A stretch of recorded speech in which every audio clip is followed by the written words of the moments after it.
All right, let's dive into one of the biggest stories of our time, artificial intelligence. We're going to go on an 80-year journey, starting way back at the beginning, racing through the explosion that's happening right now, and then peering into what might come next. Let's get to it. You know, it all really boils down to this one, simple-sounding question. Way back in 1950, the legendary computer scientist Alan Turing just threw it out there. Can machines think? And that single question, that one little thought experiment, basically lit the fuse for the entire technological revolution we're living through today. And for a long time, that's what it was, a dream. This first chapter of the AI story, it's all about this incredible, almost wild optimism. Yeah, these pioneers in a field that didn't even really exist yet, and they truly believed they were on the verge of creating intelligent machines right then and there. And things move fast at the start, really fast. The first blueprint for an artificial neuron shows up in 1943. By 1956, the field gets its official name, artificial intelligence. All of that early work, all that ambition, it all builds and builds for decades until this massive public moment in 1997 when IBM's Deep Blue computer actually beats the world chess champion, Garry Kasparov. A machine beat the best human player on the planet. And speaking of ambition, get a load of this. This is a quote from two of the guys who were there at the very beginning, back in 1958. They thought a machine would be the world chess champ in 10 years. Now, they turned out to be right, but they were off by about 30 years. It just goes to show you they could see the destination, but nobody really understood just how long and hard the road to get there was going to be. Yeah, it turns out that road was brutal. All that early hype eventually just slammed into a wall of reality. The dream of thinking machines gave way to these long, cold periods where nothing seemed to work, the funding vanished, and the whole field just went quiet. They called them the AI winters. So what is an AI winter exactly?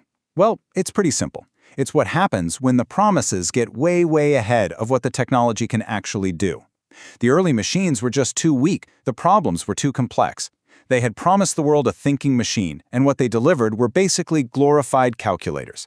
So the funding got pulled. It was a painful but probably necessary reality check for the entire field. So how did we ever escape the winter?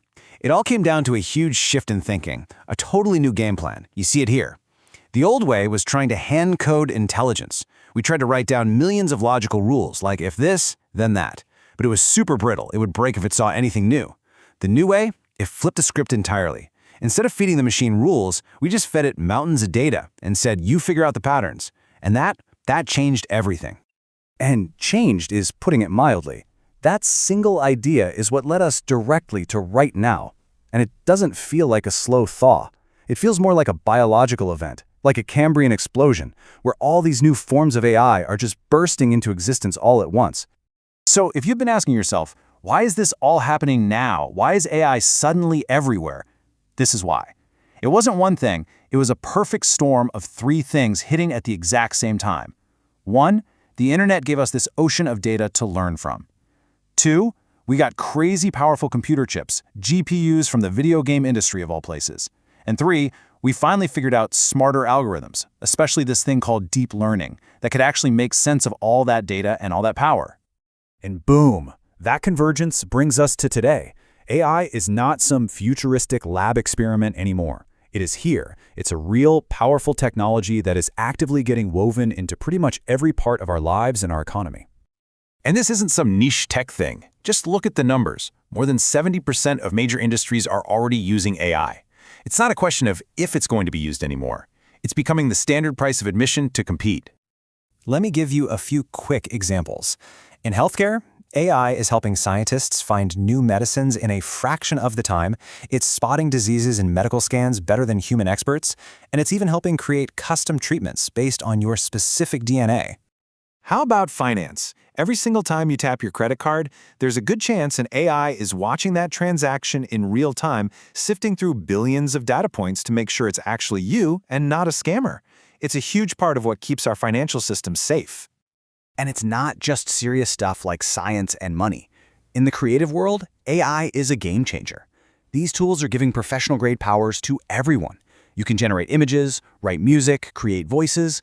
It's completely changing the definition of what it means to be a creator. But, and this is a really important but, all of this incredible power is absolutely a double-edged sword. We have to be clear-eyed about this. For every amazing benefit like finding new medicines, there is a serious challenge we have to face.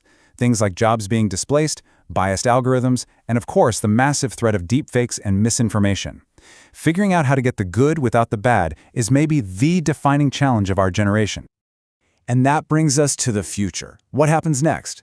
Well, the cool part is that this chapter isn't set in stone. It is being written as we speak, by the choices we make and the possibilities that are opening up every single day.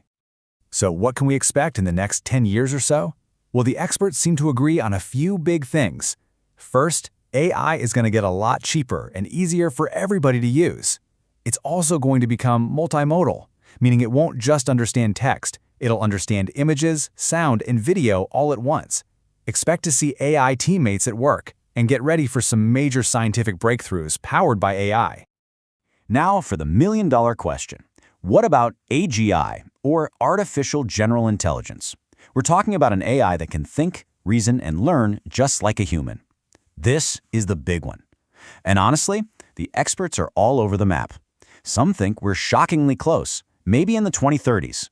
Others think we're still missing fundamental ideas and it could be another century. Nobody knows for sure. And as the tech just keeps accelerating, governments and regulators are in a flat-out race to keep up. You're seeing things like the big EU AI Act, which is trying to create a rulebook for this stuff, demanding transparency, fairness, and making sure that for really important decisions, a human is always in charge. So, when you boil it all down, it leaves us with this final question. As these systems get smarter and more capable, what's our role going to be in the story? Are we going to be the co-pilots, actively using this amazing tool to steer humanity toward a better future? Or are we just going to be passengers, sitting in the back seat, letting the technology take us wherever it's going? The answer to that, well, it's up to us. Thanks for joining me.